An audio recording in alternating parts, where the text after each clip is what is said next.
On me pose souvent la question de savoir, Benvinda, comment on sait qu'une histoire va cartonner? Est-ce qu'il n'y a pas un canevas, un entonnoir, une espèce de checklist pour savoir, bah voilà, si je poste cette histoire, ça va le faire? Parce qu'il y a certaines personnes sur les réseaux sociaux, quand elles racontent une histoire, on écoute, tandis que d'autres galèrent.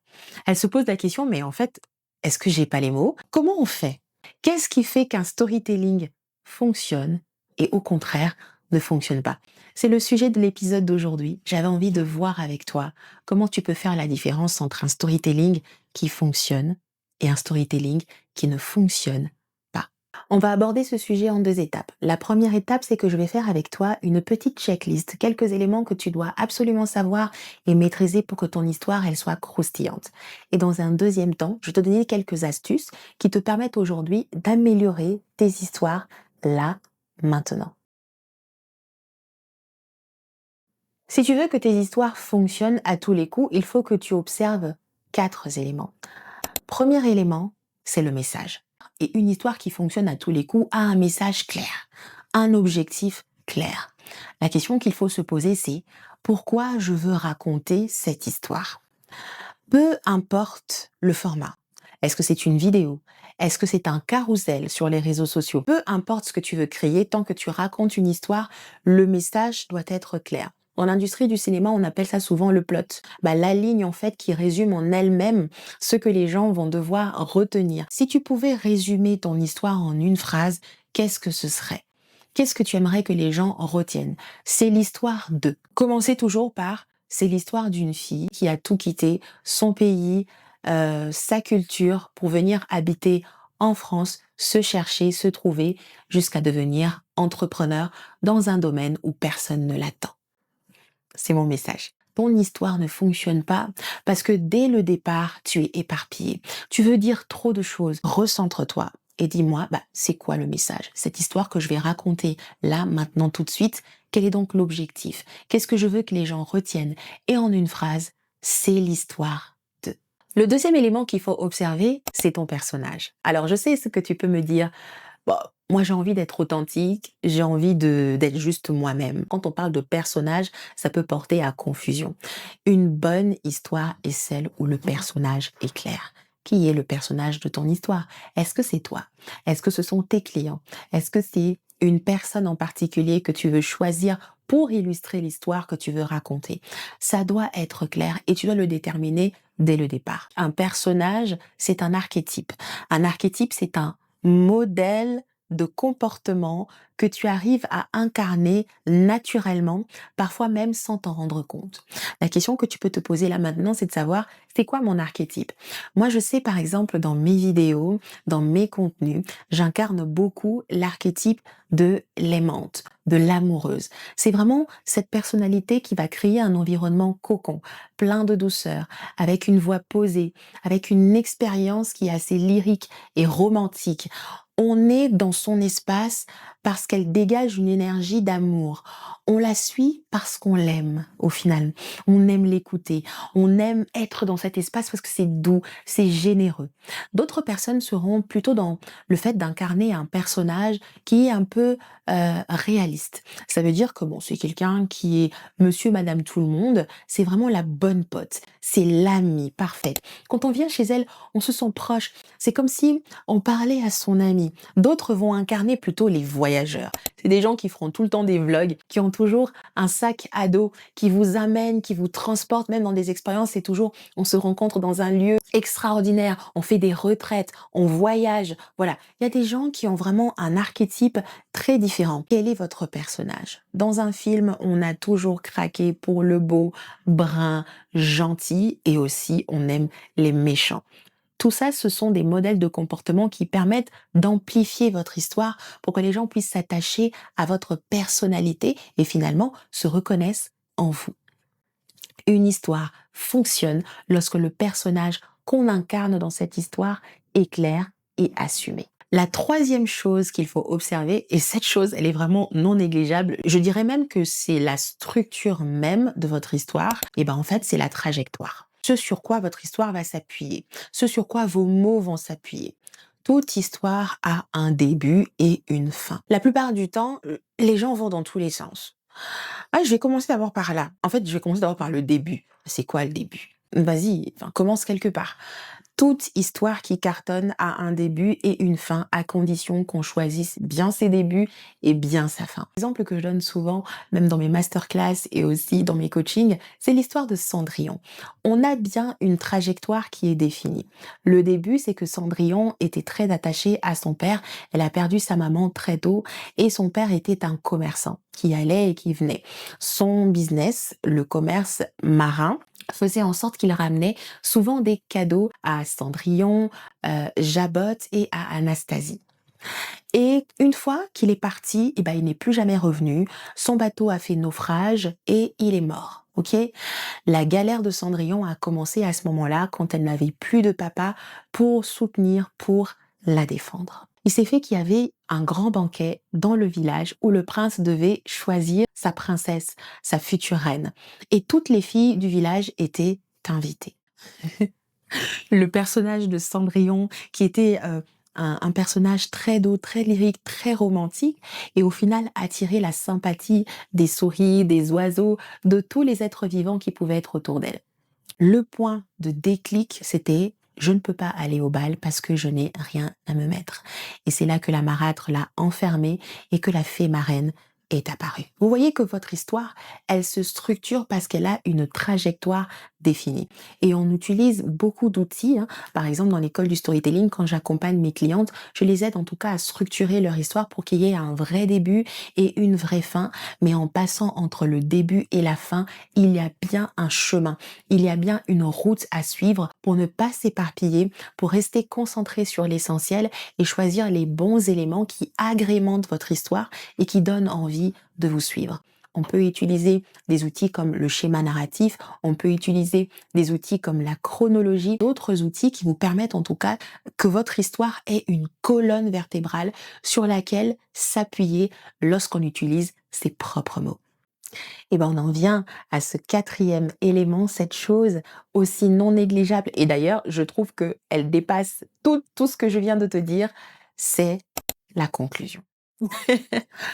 Il y a beaucoup d'adages qui disent: «La fin justifie les moyens», c'est à la fin qu'on reconnaît je sais pas quoi. Et ben, en fait, c'est vrai parce que en réalité, lorsque votre conclusion, elle est bâclée, peu importe que votre histoire, elle a été croustillante et intéressante, les gens vont retenir à la fin ce qu'il en est. C'est vraiment l'aboutissement. Alors, comment ça s'est fini? L'erreur de beaucoup d'entrepreneurs, l'erreur de beaucoup de créateurs de contenu et même toute personne qui est simplement intéressée à maîtriser le storytelling, c'est que souvent on va bâcler la fin. Parce qu'on est fatigué, parce que voilà, on a pris le temps, on a peaufiné, on a mis les ingrédients, le piment, le sel, le poivre, etc. Et on a juste envie d'aboutir. C'est au moment de l'aboutissement même qu'on vous attend. À la fin, on retient encore plus le message. À la fin, on a encore envie d'en parler. On a envie de le recommander autour de soi.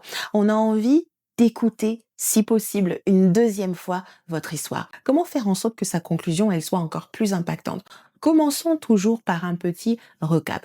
Vous avez raconté votre histoire, vous êtes arrivé presque à, voilà, on est en train d'atterrir et on descend en douceur. Pour descendre en douceur, il faut commencer par des subtils recaps. Ensuite, vous allez passer par la leçon.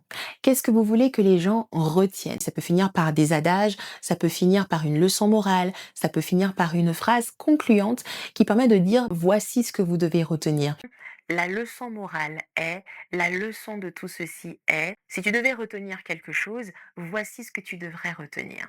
Et après, tu peux faire tes appels à l'action. Et toi, qu'est-ce que t'en penserais? Si tu étais le méchant loup, qu'est-ce que tu ferais? Si tu étais les trois petits cochons, qu'est-ce que tu déciderais? L'appel à l'action permet tout simplement d'inviter les gens dans un processus, de partager leur avis, de partager leurs ressentis. Ne jamais bâcler la conclusion. Maintenant que je t'ai expliqué quelques éléments qui peuvent vraiment t'aider à faire en sorte que ton histoire puisse fonctionner et qu'elle soit assez croustillante, j'aimerais quand même passer en revue toutes ces choses qui sabotent ton histoire et qui te permettent en fait de dégrader la qualité, le contenu de ton histoire. Ce qui ne marche pas dans un storytelling, c'est surtout le fait de se concentrer sur les mots. Tout le monde a une hantise sur les mots. Je dis quoi? Ah, moi, je suis vraiment pas une nana qui je m'exprime pas trop, je suis pas poète, je suis pas écrivain. Ce ne sont pas les mots qui créent l'émotion, ce sont les intentions. tant que votre message est clair, tant que vous savez ce que vous voulez que les gens retiennent, vous allez voir que naturellement, votre inconscient va chercher voies et moyens à trouver des mots qui sont plutôt simples avec votre énergie, votre personnalité et à transmettre les choses. Pour être honnête avec toi, c'est un épisode de podcast que je n'ai absolument pas scripté. Je n'avais qu'une seule volonté, une intention, un objectif, et au fur et à mesure que j'avance dans cette vidéo, j'arrive à trouver les mots. Faire un focus sur les mots va détériorer la qualité de ton histoire parce qu'au final, ce sera beaucoup trop calculé. Ce sera pas assez authentique et pas assez fluide. Ça va gâcher tout ce que tu as envie de montrer aux autres. Pourquoi? Parce que tu es focus sur le fait que les gens doivent apprécier. Mais en fait, en réalité, qu'est-ce que t'en sais? La deuxième chose qui sabote absolument les histoires, qui font que les storytelling se dégradent encore de plus en plus, c'est vraiment que les gens sont focus sur une chose, mais moi, ça m'énerve, limite à en parler, ça me donne envie de raconter les faits. Une histoire pertinente ne raconte pas les faits. D'abord, on est arrivé à Paris. Il fallait qu'on trouve un distributeur pour acheter des billets. On arrive là, on voit la dame, elle prend beaucoup trop de temps et au final on se dit mais finalement on va rater notre train et pourtant voilà, dans 10 minutes on devait absolument prendre le train suivant parce que après on devait. OK. C'est bien de rentrer dans les détails parce que justement ça amène un peu, le sel, le poivre à votre histoire, mais le problème c'est que c'est très facile aussi de se perdre. Très vite les gens vont vous presser pour dire: «Alors, alors, alors». OK? Ce qui serait intéressant, c'est de se dire: pourquoi les faits sont importants. Une histoire qui est vraiment croustillante n'est pas celle qui raconte les faits, mais c'est celle qui montre à travers les faits pourquoi c'est important. J'arrivais à Paris à ce moment-là et je connaissais personne. J'ai donc demandé la direction pour aller chercher mon train parce que, en fait, il me restait que 10 minutes pour ne pas être en retard. On s'en fout du billet de train. On s'en fout du fait qu'il y avait une dame qui traînait devant le distributeur qui n'arrivait pas à prendre son billet alors que toi, tu étais là focus à attendre que ce soit ton tour. On s'en fout de ça. C'est l'événement qui fait qu'on se dit, bah oui, en fait, elle arrive à Paris, il faut qu'elle se rende à l'espace où elle va, mais elle fait comment alors qu'elle n'y connaît rien? On est focus sur les étapes du personnage, de la personne qui raconte pour qu'elle arrive à ses fins et un peu moins sur des détails qui sont très superflus parce qu'on a juste envie de raconter les faits. Tu es focus sur le détail le plus important, le plus pertinent à montrer à ton audience pour lui tenir en haleine. À travers les faits, qu'est-ce que ça apporte de dire ça dans mon histoire? Être focus sur l'essentiel et un peu moins sur des détails qui ne comptent pas. Ce qui fait également qu'une histoire ne fonctionne pas, c'est le fait qu'on essaye tout le temps de s'éloigner de son énergie de base. À la base, la marque, elle est connue pour un certain ton, une certaine personnalité, et ensuite on se retrouve avec des campagnes publicitaires où elle a juste osé, voilà. Je pense que l'intention était très bonne, mais au final, ça fait un gros flop. Je me rappellerai toujours du bad buzz de la marque Eva's Hair. Quand on observe l'esprit de la marque, on est plutôt sur un archétype de reine, en considérant que les cheveux afro pour les femmes, c'est une façon de s'exprimer, ça fait partie de notre personnalité, mais surtout, c'est notre beauté. La marque représente souvent les femmes avec différents types de carnation, mais aussi différents types de cheveux texturés.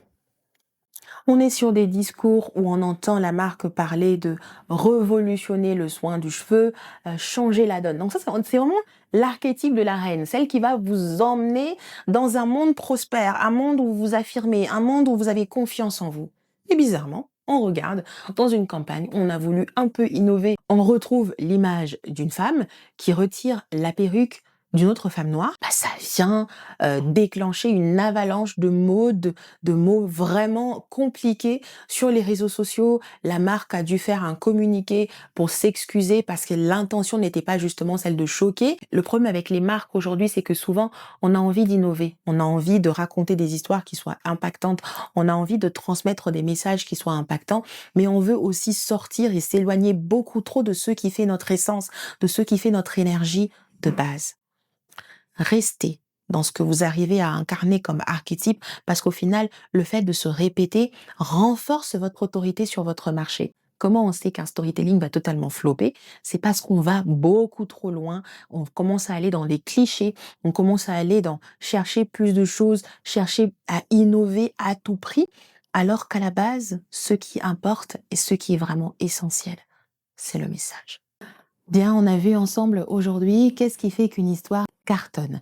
On a vu quelques éléments qui nous permettent aujourd'hui de déterminer vraiment que notre histoire, elle va fonctionner grâce à ces critères. Comme une espèce de checklist que tu peux prendre de côté pour observer tes histoires et voir, ok, est-ce que mon message est clair? Est-ce que mon personnage, il est bien défini, il est bien choisi? Est-ce que j'arrive à dégager ou incarner une certaine énergie? Est-ce que mon histoire ne va pas dans tous les sens ou s'éparpille, mais suit une réelle structure qui me permet de poser mes mots et de retenir l'attention au fur et à mesure que je raconte? Est-ce que ma conclusion est bâclée? On est passé ensuite sur toutes ces pratiques qu'on peut faire au quotidien qui peut-être parfois semblent vraiment très simples et peut-être même pas calculées, mais en réalité, ça vient saboter notre histoire. Mon challenge pour toi, si tu racontes déjà des histoires, c'est que tu puisses tout simplement faire un petit audit pour regarder est-ce que tous ces éléments sont réunis. Et si ce n'est pas réuni, comment aujourd'hui tu peux améliorer pour rendre tes histoires encore plus croustillantes.